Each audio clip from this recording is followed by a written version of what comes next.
Assalamu alaikum. Now then, continuing on from this video on Surah number 96, the clot, I'd just like to point out that this is a book, a very good book, Muhammad, his life based on the earliest sources, by a gentleman called Martin Lings. It's popularly available even in the Islamic bookshops. This is a copy from Pakistan. And what we find is, in the contents, it tells you the major events in the Prophet's life. There's about 85 little chapters. Each chapter is about 3 sides. Yeah? And if I was to recommend, I'd recommend reading it from there, from about chapter the desert.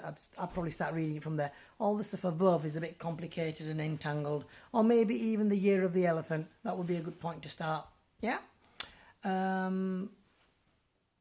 The first chapter would be a bit controversial for some people, yeah? And the rest of it would be a little bit too more detailed. But if you were to start here, you won't give up on the book. It's Shakespeare English, so you should enjoy it. And if we go through the book, then the first revelations are there. So the Surah Alaq, and its kind of like context will be around the first revelations. Well, yeah? So that's the first revelation.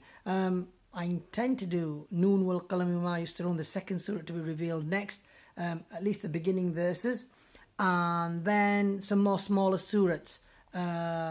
Then go back to Alif Lam Mim, where I've been before. I'm sorry about the last video, because the phone just turned it sideways, and I know if any of you are watching on a desktop, then you need a tool to rotate it, or just watch it with your head turned sideways. I'm sorry, but I'll try to get most of the videos, or the rest of them, nearly all of them, to be recorded landscape so that it's easier to work with. Anything else in here? Yeah, the first revelations that I've just been speaking about, they're on page 43, which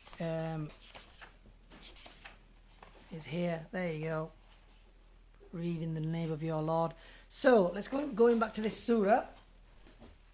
It's made up of 2 parts. The first part was recited in the cave, and another part that came together after a certain event between Abu Jahl and the Prophet, peace be upon him. And it's got a wider implication for other people as well. Those who stop people from going to the mosque for worship, one should consider why they're doing it. And it's a grave sin. Anything else in there? No, I just wanted to introduce Martin Lings' book and speak a little bit and make an apology for the other video being recorded sideways.